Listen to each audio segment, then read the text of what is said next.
8.3%. 자, 간밤에 나온 미국 소비자 물가 상승률이 국내외 증시를 강타한 하루였습니다. 원달러 환율은 1,400원 목전에서 가까스로 멈췄고 코스피 코스닥은 어제 상승분을 도로 반납했습니다. 자, 하루 새 천당과 지옥을 오가는 변동성 장세에서 투자자들은 어떻게 대응해야 할까요? 허재환 유진투자증권 이사 나오셨습니다. 네, 이사님. 오늘 같은 날은 안녕하세요라고 여쭈면 조금 머쓱한 그런 하루셨을 것 같은데 어떠셨어요? 예, 맞습니다. 오늘 주가가 워낙 많이 빠지고 또 환시장도 워낙 불안하다 보니까 사실 오늘 하루 종일 전화 받느라고 지금 머리가 좀 띵한 상태입니다. 시장이 새벽부터 많이 놀랐습니다. 나스닥 같은 경우는 5% 넘게 빠졌는데 이 정도 낙폭이면 거의 코로나 때 봤던 그 숫자 아닌가요? 예, 맞습니다. 그러니까 2021년 여름에 코로나 재유행했을 때 S&P 500이 미국 주가가 한 5% 정도 빠지고 난 다음에 네. 최대 폭의 하락이기 때문에 어떻게 보면 오늘 물가 상승 때문에 주가가 예. 좀 많이 빠졌던 것은 거의 코로나만큼의 어떤 충격이었다. 이렇게 주식시장은 반영을 한 걸로 보여집니다. 그러니까 시장이 보고 놀란 그 소비자 물가, 미국의 소비자 물가 지수 상승률이 8.3% 나왔습니다. 이게 물론 시장의 전망치보다는 조금 높긴 했지만 지금 추세적으로 보면 떨어지는 거 맞잖아요. 네, 그렇습니다. 시장이 그렇게 빠질 정도로 이게 그렇게 나쁜 악재로 작용을 했던 걸까요? 너무 과도하게 반응한 거 아니에요? 아마도 저희가 이제 추석 연휴 동안 쉬는 동안에 미국 시장이 그래도 이번에 물가는 좀 떨어질 거다라는 기대를 좀 많이 했던 측면들이 분명히 있었던 것 같고요. 네. 그리고 또 하나는 사실 미국 중앙은행이 금리를 결정하는 데 있어서 중요하게 보는 것은 단순한 물가 상승률이 아니라 에너지와 식품의 물가, 즉 변동성이 큰 부분을 뺀 예. 근원 물가를 많이 보게 되는데요. 오늘 같은 경우에는 이 근원 물가 상승률이 지난달보다 크게 올라가면서 네. 금융시장에 충격을 또 한 번 줬었던 걸로 보여집니다. 그러니까 그 근원 물가 중에서 특히 그 주거비, 임대료 상승이 큰 역할을 했던 것 같아요. 네, 맞습니다. 임대료 상승률 같은 경우에 최근에 계속 전월 기준으로 보면은 한 0.7%, 0.7% 정도 계속 올랐었는데 네. 이번 달에도 굉장히 큰 폭으로 올라가면서 여전히 미국 연준이 지난 3월부터 계속해서 금리를 올리고 있는데도 불구하고 네. 이 물가가 잘 안 잡히는 거 아니냐, 중앙은행이 결국에 물가를 통제를 못하는 거 아니냐라는 불신을 투자자들에게 주면서 네. 투자자들이 크게 놀랐던 걸로 보여집니다. 그렇게 되면은 결국 또 연준이 그 신뢰를 회복하려는 차원에서라도 다음 주에 이제 금리 인상 결정하잖아요. 지금 보면은 이제 0.5%포인트 올릴 것이냐, 0.75%포인트 올릴 것이냐 이 논점에서 지금 논점이 0.75%포인트 올릴 것이냐, 1%포인트. 그러니까 울트라 스텝으로 갈 것이냐 이 논점으로 바뀌었거든요. 네, 그렇습니다. 지금 전망 어떻게 보세요? 정말 1%포인트 올릴까요? 저는 그렇게 생각하지는 않고 있고요.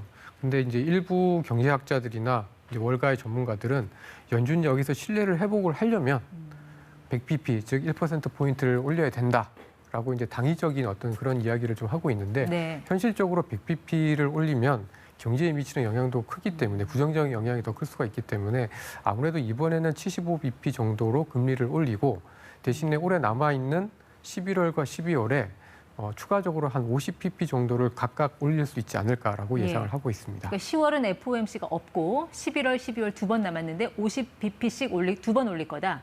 네, 그렇게 그렇습니다. 되면 연말 되면 미국 기준금리가 4%대 넘어가는 거 아닌가요? 예, 맞습니다. 그러니까 4%에서 4.25%로 금리가 이제 4%대로 올라가게 되는 것이죠. 그러니까 미국 기준금리가 그렇게 올리면 좀 시중금리는 그럼 어떻게 되는 건가요?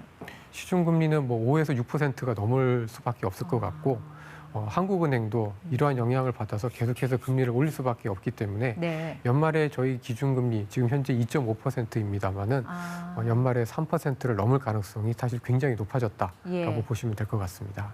결국 이제 미국하고 우리나라하고 금리 차가 그 정도로 벌어지면 이 돈은 똑똑해서 눈이 있기 때문에 금리 좀 더 많이 주는 대로 옮겨가게 되잖아요. 네, 그렇습니다. 미국으로 또 가게 되면은 결국 이게 우리 환율은 불안해질 수밖에 없는 건데 달러 강세 때문에. 지금 달러가 안 그래도 1,400원 거의 목전까지 와 있습니다. 어떻게 보세요? 지금 1,400원 뚫고 가는 것도 각오를 해야 되는 그런 상황인가요? 사실 금융시장에서 이 환율을 전망하기가 제일 어렵습니다.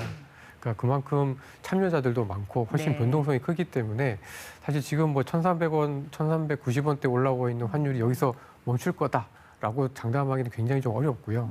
이미 한번 방향이 쏠렸기 때문에 네. 1,400원대까지 한번 갈 수 있을 거다라고 좀 보고 있는데 아마 1,400원대에서는 그러나 저항도 만만치 않을 겁니다. 예. 당국에서의 일정 부분 개입도 있을 것이고요. 그리고 워낙 환율이 올해 들어서 많이 올랐기 때문에 달러 대비해서 원화가 비교적 좀 싼 편입니다. 그래서 이런 부분에 있어서 일부 투자자들이 또 원화를 사고자 하는 수요도 나타날 수가 있어서 아마 1,400원대를 계속해서 올라가는 흐름은 아닐 것이고 잠깐 올라갔다가 다시 연말에는 좀 진정되지 않을까 이렇게 전망을 하고 있습니다. 네. 그럼 중요한 건 그거 같아요. 지금의 이 주식, 이 지수대가 기준금리 왜 전망을 4%대 하셨잖아요. 이거를 어느 정도 반영을 했다고 봐야 됩니까? 아직 덜 반영했다고 봐야 됩니까? 사실 금리가 한 25bp, 0.25%포인트 정도 올린다라는 기대감이 있을 때마다 네. 미국의 주식시장이나 한국의 주식시장은 한 일주일에서 한 달 사이에 한 3% 정도 주가가 빠지면서 예. 이런 악재나 금리 인상에 대한 부분을 반영을 하게 되는데요.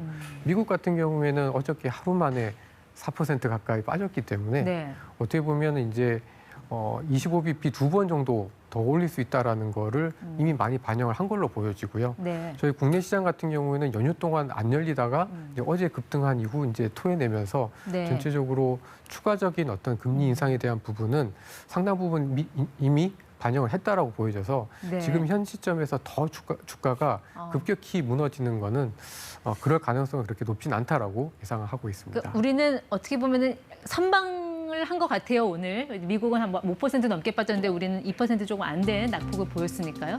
어떻게 전망을 해야 될까요? 이제 직전 저점이 장중 2296이었는데 그 저점을 한 번 더 보게 될까요? 올해 안에? 아마도 10월 정도까지는 한 2,300대까지 조금 더 밀릴 가능성이 있다라고 보여집니다. 한 번 더 출렁일 거다. 네. 왜 10월을 주목하시는 거예요? 주식시장이라는 게 되게 좀 특이한 게요. 네. 올라갈 만한 재료 또는 호재가 없으면 주가는 좀 빠지는 경향들이 있습니다. 예. 그리고 이제 오히려 주가가 빠질 때는 뭔가 긍정적인 재료가 또는 호재가 나와야만 주가가 좀 올라가게 되는데요.